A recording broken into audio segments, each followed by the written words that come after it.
യേശുവിൻ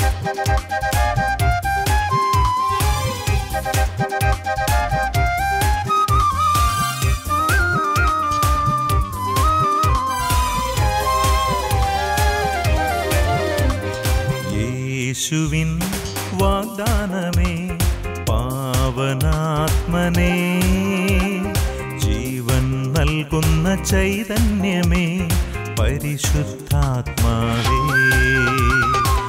യേശുവിൻ വാഗ്ദാനമേ പാവനാത്മനേ, ജീവൻ നൽകുന്ന ചൈതന്യമേ പരിശുദ്ധാത്മാവേ.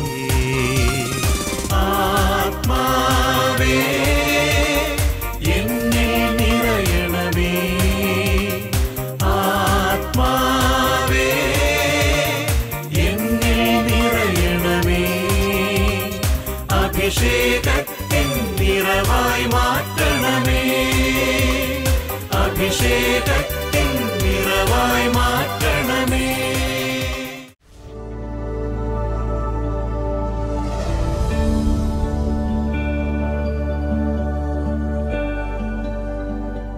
സ്തോത്രം. യേശുവേ നന്ദി. എൻ്റെ പേര് മറിയാമ്മ. ഞാൻ കടുത്തുരുത്തിയിൽ നിന്ന് വരുന്നു.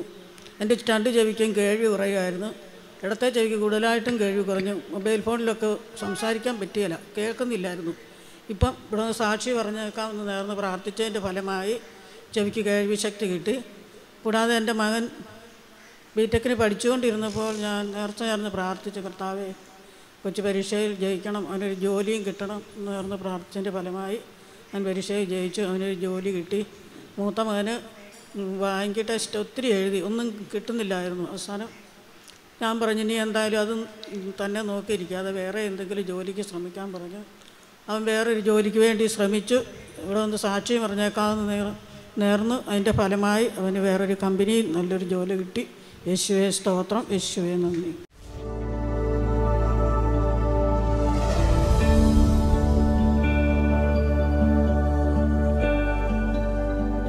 Praise the Lord. ഈശോ മിശിഹായ്ക്ക് സ്തുതിയായിരിക്കട്ടെ. ക്ഷേമ ഇസ്രായേൽ പ്രോഗ്രാമിൻ്റെ വചന വിരുന്നിലേക്ക് വീണ്ടും നിങ്ങളെ സ്വാഗതം ചെയ്യുന്നു. പ്രിയപ്പെട്ടവർ, നമ്മളിന്ന് ധ്യാനിക്കുന്ന വിഷയം ദൈവത്തിൽ കാണാവുന്നതും ദൈവമക്കളിൽ കാണേണ്ടതുമായ ചില നല്ല കോമ്പിനേഷൻസ്, സമുച്ചയം അഥവാ കൂടിച്ചേരൽ.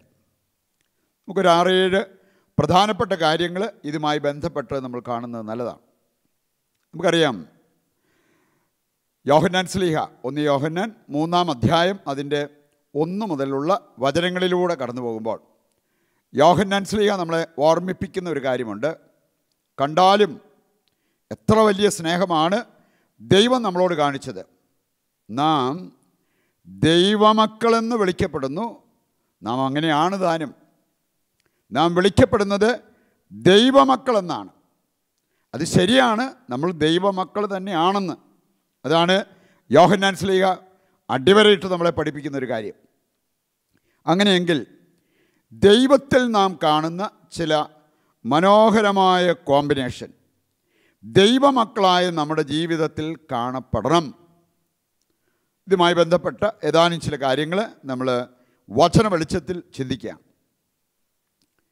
ഞാൻ പരിചയപ്പെട്ട ഒരു ദമ്പതികൾ, പ്രിയപ്പെട്ടവരെ, എനിക്ക് തന്നെ തോന്നിയൊരു കാര്യം, അവർ തമ്മിൽ കാഴ്ചയിലൊരു ചേർച്ചയില്ല, കാഴ്ചപ്പാടിലൊരു ചേർച്ചയില്ല, മനോഭാവം, പെരുമാറ്റങ്ങൾ, അതുപോലെ തന്നെ അഭിരുചികൾ, ഇതിനെല്ലാം വ്യത്യസ്തർ. ഭാര്യയും ഭർത്താവുമാണെങ്കിലും ഈ കാര്യങ്ങളിലെല്ലാം വ്യത്യസ്തതയുള്ള വ്യക്തികൾ. പക്ഷെങ്കിലും ഒരു കാര്യം എന്നെ അതിശയിപ്പിച്ചു, അവർ വിവാഹമോചനം പ്രാപിച്ചിട്ടില്ല. അങ്ങനെ ഒരു കാര്യത്തിലേക്ക് പോയിട്ടില്ല. ഇവരുടെ സ്വഭാവത്തിന് വ്യത്യാസങ്ങളുണ്ട്, കാഴ്ചയിലും കാഴ്ചപ്പാടിലും വ്യത്യാസമുണ്ട്. പക്ഷേ വിവാഹമോചനം എന്ന ഒരു കാര്യത്തെക്കുറിച്ച് അവർ ചിന്തിക്കുകയോ അതിലേക്ക് പോവുകയോ ചെയ്തിട്ടില്ല.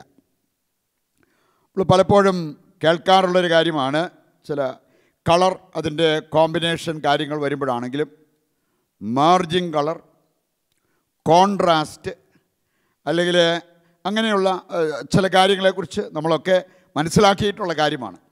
എന്ന് പറഞ്ഞ പോലെ ദൈവമക്കളുടെ ജീവിതത്തിൽ മെർജ് ചെയ്യേണ്ട, നിറഞ്ഞു നിൽക്കേണ്ട ചില നല്ല കോമ്പിനേഷൻസ്, അതേക്കുറിച്ചാണ് നമ്മൾ മനസ്സിലാക്കാൻ പോകുന്നത്. ഞാൻ വിദേശ രാജ്യങ്ങളിലൊക്കെ മനസ്സിലാക്കിയ ഒരു കാര്യമാണ്, അവർക്കൊരു പ്രോഗ്രാമുണ്ട്, ഫോക്കസ് പ്രോഗ്രാം എന്ന് പറഞ്ഞാൽ വിവാഹത്തിന് മുമ്പ് അതിൻ്റെ ഒരുക്കത്തിൻ്റെ ഭാഗമായിട്ട് അവർ ചെയ്യേണ്ടതാണ്. ഞാൻ അതിലൂടെ കടന്നു പോകുമ്പോൾ അവരുടെ ആപ്റ്റിറ്റ്യൂഡ്, അഭിരുചി, അതുപോലെ അവരുടെ ചില ആദർശങ്ങൾ, കാഴ്ചപ്പാടുകൾ, ഇങ്ങനെയുള്ള കാര്യങ്ങളെല്ലാം മനസ്സിലാക്കിയിട്ട് ഇവർ സ്വീകരിക്കാനിരിക്കുന്ന ജീവിത പങ്കാളിയുമായിട്ട് അതൊക്കെ ചേർന്ന് പോകുന്നതാണോ, അങ്ങനെ മനസ്സിലാക്കിയിട്ട് അതൊരു മാര്യേജ് പ്രിപ്പറേഷൻ, വിവാഹത്തിൻ്റെ ഒരുക്കമായിട്ട് പോലും നടത്തുന്ന ആൾക്കാർ. അങ്ങനെയുള്ള പ്രോഗ്രാമുകളിൽ സംബന്ധിച്ച് വിവാഹ ജീവിതത്തിലേക്ക് പ്രവേശിച്ച വ്യക്തികളെ എനിക്കറിയാം. എന്നിട്ടും ഒത്തിരി താമസമില്ലാതെ വിവാഹമോചനത്തിലെത്തിയ വ്യക്തികളുണ്ട്. അപ്പം അതുകൊണ്ട് നമ്മളെ സംബന്ധിച്ചിടത്തോളം മാനുഷികമായ കാഴ്ചപ്പാടിൽ ചില കാര്യങ്ങൾ നിറവേറുന്നതിനേക്കാൾ ദൈവികമായിട്ടുള്ള അനുഗ്രഹം അത് നമ്മുടെ ജീവിതത്തിലേക്ക് വരുമ്പോഴാണ്, മറ്റൊരു രീതിയിൽ പറഞ്ഞാൽ ദൈവത്തിൽ കാണുന്ന ഈ സ്വഭാവ സവിശേഷതകൾ ദൈവമക്കളായ നമ്മളിലും നമ്മൾ വളർത്തിയെടുക്കുമ്പോഴാണ് യഥാർത്ഥത്തിൽ നമ്മുടെ ജീവിതം മനോഹരമാകുന്നത്, നമുക്ക് ജീവിത വിജയം ഉറപ്പാകുന്നത്. ഒന്നാമത്തെ കോമ്പിനേഷൻ, നമ്മുടെ ദൈവത്തിൽ നമുക്ക് കാണാൻ പറ്റുന്ന മനോഹരമായ ഒരു കോമ്പിനേഷൻ. ഇതിങ്ങനെയാണ്. പ്രഭാഷകൻ്റെ പുസ്തകം 16-ാം അധ്യായത്തിൻ്റെ 11 മുതൽ 14 വരെ വായിക്കുമ്പോൾ അവിടെ നമുക്ക് കാണാൻ സാധിക്കും, ദൈവം നീതിമാനും ഒപ്പം കാരുണ്യവാനുമാണ്. നീതിമാനായ ദൈവം ഒപ്പം കാരുണ്യവാനായ ദൈവം. നമുക്ക് കാണാൻ സാധിക്കും കോപിക്കുന്ന ദൈവത്തെ, പക്ഷേ അവൻ കാരുണ്യവാനുമാണ്. പുറപ്പാട് പുസ്തകം 34-ാം അധ്യായത്തിലൂടെ കടന്നു പോകുമ്പോൾ അവിടെ നമ്മൾ കാണുന്ന ഒരു കാര്യമാണ്, ദൈവത്തിൻ്റെ കാരുണ്യത്തെക്കുറിച്ച് പറഞ്ഞിരിക്കുന്നു. 5 മുതലുള്ള ആ വചനഭാഗം വായിച്ചു കഴിഞ്ഞാൽ നമുക്ക് കാണാൻ സാധിക്കും, ഞാൻ കാരുണ്യവാനായ ദൈവമെന്ന് കർത്താവ് പറഞ്ഞിരിക്കുന്നത് കാണാൻ പറ്റും. പക്ഷെ അതിന് മുമ്പ് 32-ാം അധ്യായം അതിൻ്റെ 10 മുതൽ വായിക്കുമ്പോൾ നമുക്ക് കാണാൻ സാധിക്കും ദൈവത്തിൻ്റെ കോപം ജ്വലിക്കുന്നത്, ആളിക്കത്തുന്ന കോപം. വീണ്ടും നമ്മൾ കാണുന്നുണ്ട് അതേ കാരണത്താൽ മോശയുടെ കോപം ആളിക്കത്തുന്നത്. ഒരു വശത്ത് നമ്മൾ കാണുകയാണ് കോപം ആളിക്കത്തുന്ന ദൈവം, മറുവശത്ത് നമ്മൾ കാണുകയാണ് കാരുണ്യവാനായ ദൈവം. പ്രിയപ്പെട്ടവരെ, മനോഹരമായ ഒരു കോമ്പിനേഷനാണ്. നീതിയും ഒപ്പം കാരുണ്യവും നമ്മുടെ ജീവിതത്തിൽ ഒരുമിച്ച് പോവുക എന്നുള്ളത്. നീതിപൂർവം ജീവിക്കാൻ ദൈവമാണെങ്കിലും തൻ്റെ നീതി കൊണ്ടാണ് തെറ്റ് ചെയ്തവരെ ശിക്ഷിക്കുന്നത്. എന്നാൽ മറ്റൊരു വശമാണ് ദൈവത്തിൻ്റെ കാരുണ്യത്തിൻ്റെ മുഖം. ദൈവം കരുണ കാട്ടാൻ അവസരം നോക്കുന്നവനാണ്. അതാണ് പ്രഭാഷകൻ 16-ന്റെ 14-ാമത്തെ വചനം വായിച്ചാൽ, അവൻ പാപത്തിന് തക്ക ശിക്ഷ നൽകുന്നവനെങ്കിലും കരുണ കാട്ടാൻ അവസരം നോക്കുന്നവനാണ് നമ്മുടെ ദൈവം. പ്രിയപ്പെട്ടവരെ, ഇത് മനോഹരമായ ഒരു കോമ്പിനേഷനാണ്. നമ്മുടെ ജീവിതത്തിൽ കൂടിച്ചേരേണ്ട 2 പ്രധാനപ്പെട്ട കാര്യമാണ്, നമ്മൾ നീതിപൂർവം ജീവിക്കുക, ഒപ്പം കാരുണ്യം കാണിക്കുക.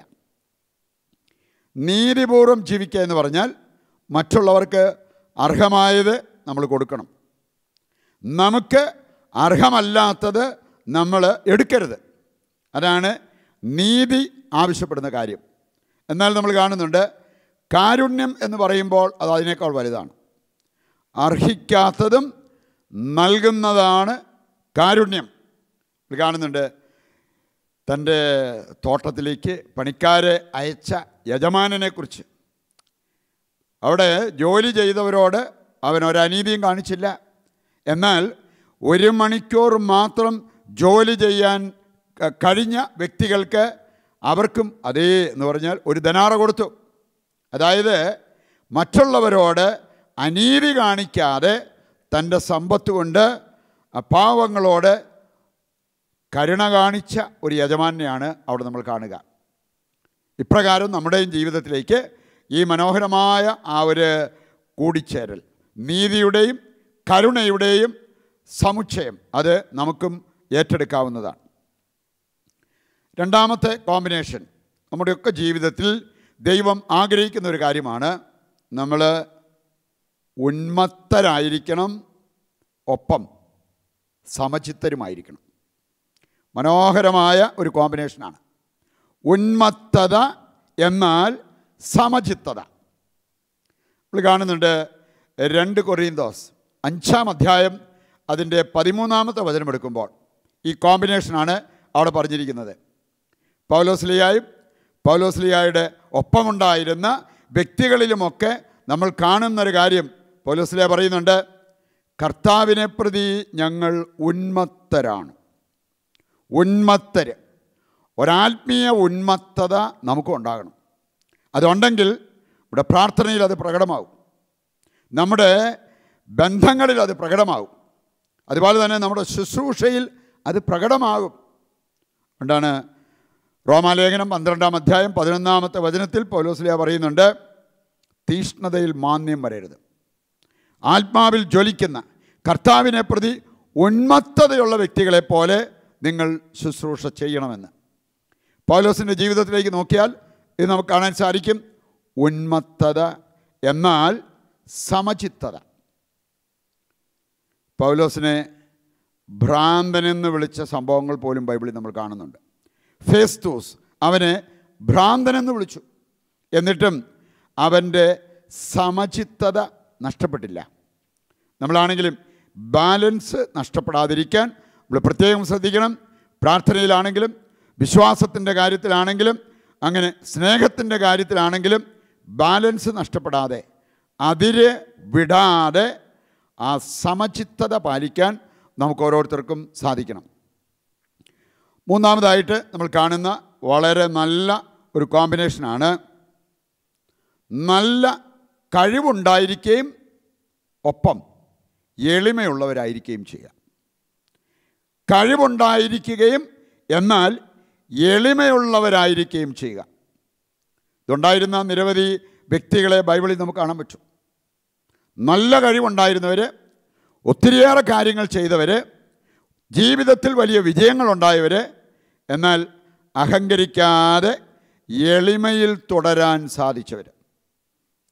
നമ്മൾ കാണുന്നുണ്ട് 1 കൊറിന്തോസ് 1-ാം അധ്യായം 27, 28, 29 വചനങ്ങൾ വായിക്കുമ്പോൾ പൗലോസ്ലീഹ പറയുന്ന ഒരു കാര്യമുണ്ട്. നിസ്സാരരായവരെ, വലിയ ബുദ്ധിയോ സാമർഥ്യമോ അങ്ങനെയുള്ള കാര്യങ്ങളൊന്നും ഇല്ലാതിരുന്നവരെ കർത്താവ് തിരഞ്ഞെടുത്തു, അവരെ അഭിഷേകം ചെയ്തു. എന്നിട്ട് ജ്ഞാനികളെ ലജ്ജിപ്പിക്കാൻ ഇവരിലൂടെ ദൈവം പ്രവർത്തിച്ചു. അവിടെ കഴിവുള്ളവർ, അറിവുള്ളവർ ഇല്ലാതിരുന്നിട്ടല്ല. കർത്താവ് ഈ വ്യക്തികളെ തിരഞ്ഞെടുക്കാൻ കാരണം 29-ാമത്തെ വചനത്തിലേക്ക് വരുമ്പോൾ അവിടെ പറഞ്ഞിട്ടുണ്ട്, ആരും അവർ ചെയ്ത പ്രവർത്തികളിൽ അഹങ്കരിക്കാതിരിക്കാൻ വേണ്ടിയാണ്. ആരും തങ്ങളുടെ കഴിവിൽ അഹങ്കരിക്കാതിരിക്കാൻ വേണ്ടിയാണ് അപ്രകാരം ചെയ്തത് എന്ന്. ഈ 2 കാര്യങ്ങൾ നല്ല കോമ്പിനേഷനായി വന്ന ഒരു വ്യക്തിയായി നമുക്ക് കാണാൻ സാധിക്കും. സ്നാപക യോഹന്നാൻ നമുക്കറിയാം, അദ്ദേഹത്തിൻ്റെ ധൈര്യം എത്ര വലുതായിരുന്നു. എന്നാൽ അതോടൊപ്പം അദ്ദേഹത്തിൻ്റെ എളിമ നമുക്ക് മറക്കാൻ പറ്റില്ല. എളിമ. സ്നാപക യോഹന്നാന് വേണമെങ്കിൽ വലിയ ജനതയുടെ നേതാവാകാമായിരുന്നു. അവന് വേണമെങ്കിൽ ജനങ്ങളെ വഴിതെറ്റിച്ച് അവൻ ആഗ്രഹിച്ചതുപോലെ അവരെ അവന് വേണ്ടി നിർത്താൻ പറ്റുമായിരുന്നു. പക്ഷെ അതിലേക്കൊന്നും പോയില്ല. യോഹന്നാൻ്റെ സുവിശേഷം 1-ാം അധ്യായത്തിൻ്റെ കാതലായ സന്ദേശം, പലരും വന്ന് അവനോട് ചോദിച്ചു, നീ ആരാണ്? നീയാണോ ഞങ്ങൾ പ്രതീക്ഷിച്ചിരുന്ന രക്ഷകൻ? അവൻ വിളിച്ചു പറഞ്ഞൊരു കാര്യം, അല്ല, ഞാനല്ല, ഞാൻ ക്രിസ്തു അല്ല. അവൻ്റെ ചെരുപ്പിൻ്റെ വള്ളിയടിക്കാനുള്ള യോഗ്യത പോലും എനിക്കില്ല. ഞാൻ മരുഭൂമിയിൽ അവന് വേണ്ടി വിളിച്ചു പറയുന്ന ദൈവത്തിൻ്റെ സ്വരം മാത്രമാണ്. എത്ര ശക്തനായൊരു നേതാവായിരുന്നു! ആളുകളെ ആകർഷിക്കാൻ പറ്റിയ കഴിവുകളുണ്ടായിരുന്നു. എന്നാൽ അഹങ്കരിക്കാതെ എളിമയോടെ മുമ്പോട്ട് പോയ ഒരു വ്യക്തിയായി നമുക്ക് സ്നാപക യോഹന്നാനെ കാണാൻ പറ്റും. 1 കൊരിന്തോസ് 3-ാം അധ്യായം 6-ാമത്തെ വചനത്തിൽ പൗലോസ്ലീഹായും ഇക്കാര്യം വ്യക്തമാക്കുന്നുണ്ട്. ഞാൻ നട്ടു, അപ്പോളോസ് വെള്ളമൊഴിച്ചു, പക്ഷേ വളർത്തിയത് മുഴുവൻ ദൈവമാണ്. ഞാൻ എന്തായിരിക്കുന്നോ അത് ദൈവത്തിൻ്റെ കൃപയാലാണ്. 1 പത്രോസ് 15-ാം അധ്യായം 10-ാമത്തെ വചനത്തിൻ്റെ സന്ദേശവും അതുതന്നെയാണ്. അതുകൊണ്ട് പ്രിയപ്പെട്ടവരെ, കഴിവുള്ളവരും എന്നാൽ എളിമയുള്ളവരുമായിരിക്കുന്നത് വളരെ മനോഹരമായിട്ടുള്ള ഒരു കാര്യമാണ്. വളരെ നല്ല ഒരു കോമ്പിനേഷനാണ്. 4-ാമത്തെ കാര്യം നമുക്കെല്ലാവർക്കും അറിയാവുന്നൊരു കാര്യമാണ്.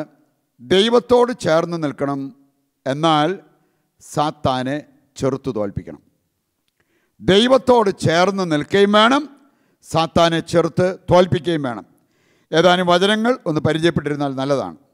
1 പത്രോസ് 3:11 തിന്മയിൽ നിന്ന് പിന്തിരിയണം, ഒപ്പം നന്മ ചെയ്യണം. ഇത് രണ്ടോടെ വരുമ്പോഴാണ് ആ പ്രക്രിയ പൂർണ്ണമാവുക.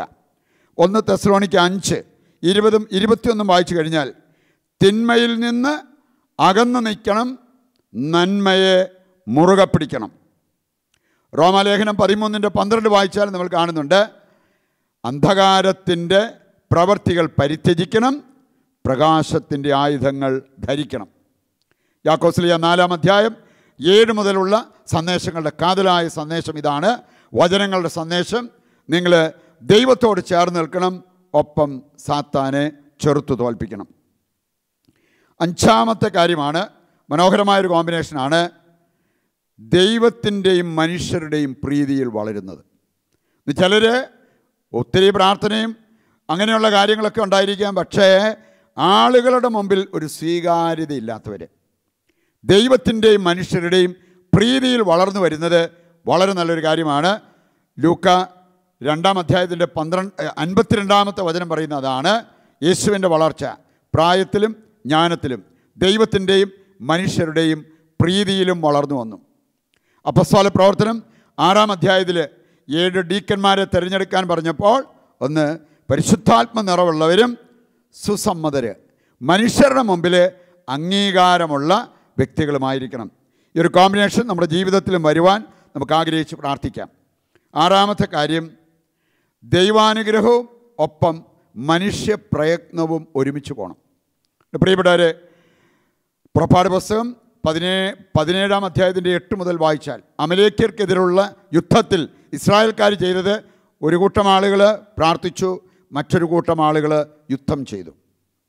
2 മക്കബായർ 15-27 വായിച്ചാൽ യൂദാസും അനുചരന്മാരും ഹൃദയം ദൈവത്തോട് ചേർത്ത് പിടിച്ച് പ്രാർത്ഥിച്ചു, കരങ്ങൾ കൊണ്ട് യുദ്ധം ചെയ്തു. മനോഹരമായൊരു കോമ്പിനേഷൻ. അത് കിട്ടാൻ നമുക്ക് ആഗ്രഹിച്ച് പ്രാർത്ഥിക്കാം. അവസാനമായിട്ട് 7-ാമത്തെ കോമ്പിനേഷൻ ഇതാണ്, മരിക്കാനും ജീവിക്കാനും ഒരുപോലെ സന്നദ്ധത. നമ്മൾ ഫിലിപ്പിയർ 1-ാം അധ്യായം 21 മുതലുള്ള വചനം വായിക്കുമ്പോൾ ഇക്കാര്യം അവിടെ പറഞ്ഞിട്ടുണ്ട്.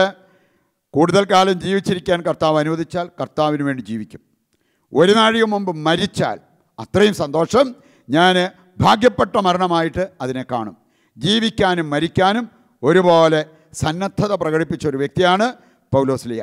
പ്രിയപ്പെട്ടവരെ, ഈ കാര്യങ്ങൾ, ഈ മനോഹരമായ കോമ്പിനേഷൻസ് നമ്മുടെ ജീവിതത്തിൽ കടന്നു വരുവാൻ ആഗ്രഹിച്ചുകൊണ്ട് ശേഷിച്ച സമയം ദിവ്യകാരുണ്യനാഥൻ്റെ മുമ്പിലിരുന്ന് നമുക്ക് പ്രാർത്ഥിക്കാം. പൂർണ്ണ മനസ്സോടും പൂർണ്ണ ഹൃദയമോടും പൂർണ്ണാത്മാവോടും ഈശോയെ അങ്ങേ ഞാൻ സ്നേഹിക്കുന്നു. പരിശുദ്ധ പരമ ദിവ്യകാരുണ്യത്തിന് എന്നേരവും ആരാധനയും സ്തുതിയും പുകഴ്ചയും ഉണ്ടായിരിക്കട്ടെ. ഈശോയിൽ പ്രിയപ്പെട്ടവരെ, ദിവ്യകാരുണ്യനാഥൻ നമുക്കായി ഈ അൾത്താരയിൽ എഴുന്നള്ളിയിരിക്കുന്ന സമയം, നമ്മൾ ഇന്ന് കേട്ട വചനങ്ങളുടെ വെളിച്ചത്തിൽ ആഗ്രഹിച്ച് പ്രാർത്ഥിക്കാൻ പോകുന്നൊരു വിഷയം, നമ്മുടെ ജീവിതത്തിൽ പ്രാർത്ഥനയും അധ്വാനവും വേണ്ടതുപോലെ വരണം. ഈ ഒരു നല്ല കോമ്പിനേഷൻ നമ്മുടെ ജീവിതത്തിലേക്ക് ഏറ്റെടുക്കുവാനുള്ള കൃപയ്ക്കായി നമുക്ക് പ്രാർത്ഥിക്കാം. നമ്മൾ കണ്ടു, അമലേക്യർക്കെതിരെ ഇസ്രായേൽക്കാർ യുദ്ധം ചെയ്തപ്പോൾ മോശ, അഹ്റോൻ, ഹൂർ എന്നിവർ മലമുകളിൽ നിന്ന് പ്രാർത്ഥിച്ചു. കരങ്ങൾ ഉയർത്തി പ്രാർത്ഥിച്ചു. ദൈവത്തോട് നിലവിളിച്ച് പ്രാർത്ഥിച്ചു. ത്യാഗമെടുത്ത് പ്രാർത്ഥിച്ചു. താഴെ നമ്മൾ കാണുകയാണ്, ജോഷുവയുടെ നേതൃത്വത്തിൽ ജനം യുദ്ധം ചെയ്തു. പൊരിഞ്ഞ യുദ്ധം, മിന്നലാക്രമണം നടത്തുവാനുള്ള കൃപ ദൈവം അവർക്ക് കൊടുത്തു. കാരണം മറുവശത്തുനിന്ന് ഉയർന്ന പ്രാർത്ഥന. ദിവ്യകാരുണ്യനാഥനിലേക്ക് നോക്കാം. ഈ കർത്താവ് നമ്മളെ സഹായിച്ചാൽ എല്ലാ കാര്യങ്ങളും നമുക്ക് സാധ്യമാകും. ലൂക്ക 18:27 മനുഷ്യർക്ക് അസാധ്യമായതും ദൈവത്തിന് സാധ്യമാണ്. ദൈവത്തോട് ചേർന്ന് നിന്നാൽ നമുക്കെല്ലാ കാര്യങ്ങളും ചെയ്യാൻ സാധിക്കും. എന്നെ കൂടാതെ നിങ്ങൾക്കൊന്നും ചെയ്യുവാൻ സാധ്യമല്ല. ഞാൻ നിങ്ങളുടെ കൂടെയുള്ളപ്പോൾ നിങ്ങൾക്കെല്ലാം സാധ്യമാണ്. ഇത് ദൈവത്തിൻ്റെ വാഗ്ദാനമാണ്, ദൈവത്തിൻ്റെ വാക്കാണ്. അത് വിശ്വസിച്ചുകൊണ്ട് നമുക്ക് ഈശോയോട് ചേർന്ന് നിന്ന് നമുക്ക് വേണ്ടി ഈ അൾത്താരയിലേക്ക് ഇറങ്ങി വന്നിരിക്കുന്ന ദൈവത്തെ ഒന്ന് ചേർന്ന് അല്പസമയം സ്തുതിച്ച് ആരാധിച്ച് പ്രാർത്ഥിക്കാം. യേശുവേ നന്ദി, യേശുവേ സ്തുതി. Hallelujah, hallelujah, hallelujah, hallelujah. കർത്താവേ, അവിടുത്തെ സ്നേഹം അനന്തമാണ്, അവിടുത്തെ വിശ്വസ്തത അചഞ്ചലമാണ്. ആ ബോധ്യത്തോടെ ഞങ്ങളിപ്പോൾ അങ്ങയെ സ്തുതിച്ച് പ്രാർത്ഥിക്കുകയാണ്. അങ്ങയോട് ചേർന്ന് നിന്ന് പ്രാർത്ഥിക്കുവാൻ, അങ്ങയെ വിളിച്ചപേക്ഷിക്കുവാൻ ഞങ്ങൾക്ക് നൽകിയ അവസരത്തെ ഓർത്ത് ഞങ്ങൾ അങ്ങയെ സ്തുതിക്കുന്ന കർത്താവേ. Hallelujah, hallelujah. യേശുവേ നന്ദി, യേശുവേ സ്തുതി. പ്രിയപ്പെട്ടവർ, നമുക്ക് കൈകൾ കൂപ്പാം. കർത്താവിൻ്റെ സന്നിധിയിൽ പ്രാർത്ഥിക്കാൻ നിൽക്കുമ്പോൾ, പ്രാർത്ഥിച്ച് നിൽക്കുമ്പോൾ നമുക്ക് ഏറ്റവും ആവശ്യമായിട്ടുള്ളത് എളിമ. ദൈവത്തെ വിളിച്ചപേക്ഷിക്കാനുള്ള എളിമ. ദൈവത്തെ കൂടാതെ നമുക്കൊന്നും ചെയ്യുവാൻ സാധ്യമല്ല എന്നുള്ള തിരിച്ചറിവിന് നമുക്കാവശ്യമായ എളിമ. ആഗ്രഹിക്കാം, പ്രാർത്ഥിക്കാം. എളിമയോടെ നിന്ന് പ്രാർത്ഥിക്കാം. എളിയവരുടെ പ്രാർത്ഥന മേഘങ്ങൾ തുളച്ച് സ്വർഗത്തിലെത്തും. അതാണ് പ്രഭാഷകൻ 35:21 വചനത്തിൽ നമ്മൾ കാണുക. നമുക്ക് വേദനിക്കുന്ന സാഹചര്യങ്ങളുണ്ടാകാം. നമ്മുടെ ശരീരത്തിൻ്റെ നൊമ്പരങ്ങൾ, ശരീരത്തിൻ്റെ രോഗങ്ങൾ, മനസ്സിൻ്റെ മുറിവുകൾ എല്ലാം ദൈവകരങ്ങളിൽ ഏൽപ്പിച്ച് നമുക്ക് പ്രാർത്ഥിക്കാം. ജെറമിയ 30:14 വചനവും 17 വചനവും വായിക്കുമ്പോൾ അവിടെ പറഞ്ഞിട്ടുണ്ട്, ഞാൻ നിന്നെ മുറിപ്പെടുത്തി, എന്നാൽ ഞാൻ തന്നെ നിന്നെ സുഖപ്പെടുത്തും. കർത്താവ് നമ്മെ മുറിപ്പെടുത്തിയതുപോലും നമ്മുടെ നന്മയ്ക്കായി. ഒരുപക്ഷെ നമ്മുടെ മാനസാന്തരം, നമ്മുടെ തിരിച്ചുവരവ്, നമ്മൾ ദൈവത്തോട് നിലവിളിച്ചപേക്ഷിക്കുക, ദൈവത്തെ നമ്മുടെ ജീവിതത്തിൽ തിരിച്ചറിയുക, ഇങ്ങനെയുള്ള കാര്യങ്ങൾക്ക് വേണ്ടിയായിരിക്കാം കർത്താവ് നമ്മളെ മുറിപ്പെടുത്തിയത്.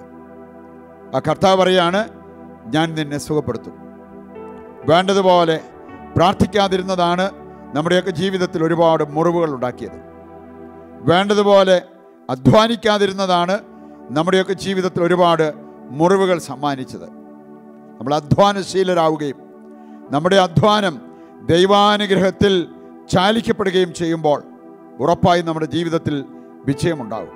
നമുക്ക് ആ ബോധ്യത്തോടെ നിങ്ങളുടെ എല്ലാ ഹൃദയാഭിലാഷങ്ങളെ, ആഗ്രഹങ്ങളെ, കുടുംബത്തിൻ്റെ അവസ്ഥകളെ എല്ലാം കർത്താവിൻ്റെ കരങ്ങളിലേക്ക് ഇപ്പോൾ സമർപ്പിച്ച് പ്രാർത്ഥിച്ചുകൊണ്ടിരിക്കട്ടെ.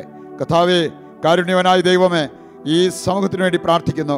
അങ്ങയുടെ വചനം കേട്ട് ഇപ്പോൾ കർത്താവേ, അങ്ങയുടെ നാമം വിളിച്ചപേക്ഷിക്കുന്ന ഈ മക്കളെ ഓരോരുത്തരെയും, ഇവരുടെ കുടുംബത്തെയും അവിടുന്ന് ഇപ്പോൾ കാണണമേ. അവിടുന്ന് ഇവരെ കരമുയർത്തി ആശീർവദിച്ച് അനുഗ്രഹിക്കണമേ എന്ന് പ്രാർത്ഥിക്കുന്നു.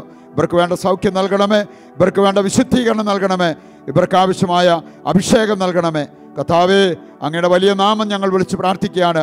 ആ നാമത്തിൻ്റെ ശക്തി ഈ മക്കൾ ഓരോരുത്തരിലും ഇവരുടെ കുടുംബത്തിലും പ്രകടമാകട്ടെ. പ്രിയപ്പെട്ടവരെ, കെട്ടുവാനും അഴിക്കുവാനും വിശുദ്ധീകരിച്ച് വിടുതൽ നൽകുവാനും പൗരോഹിത്യത്തിൽ കർത്താവ് നൽകിയിരിക്കുന്ന അധികാരത്തിന് കീഴിൽ നിന്നുകൊണ്ട് നിങ്ങളെയും നിങ്ങളുടെ കുടുംബത്തെയും ആശീർവദിക്കുകയും അനുഗ്രഹിക്കുകയും സുഖപ്പെടുത്തുകയും ചെയ്യുന്നു. പിതാവിൻ്റെയും പുത്രൻ്റെയും പരിശുദ്ധാത്മാവിൻ്റെയും നാമത്തിൽ ആമേൻ. നമുക്കിപ്പോൾ ശിരസ് നമിച്ച് പരിശുദ്ധ കുർബാനയുടെ ആശീർവാദം ഏറ്റെടുക്കാം. പരിശുദ്ധ പരമകാരുണ്യമേ,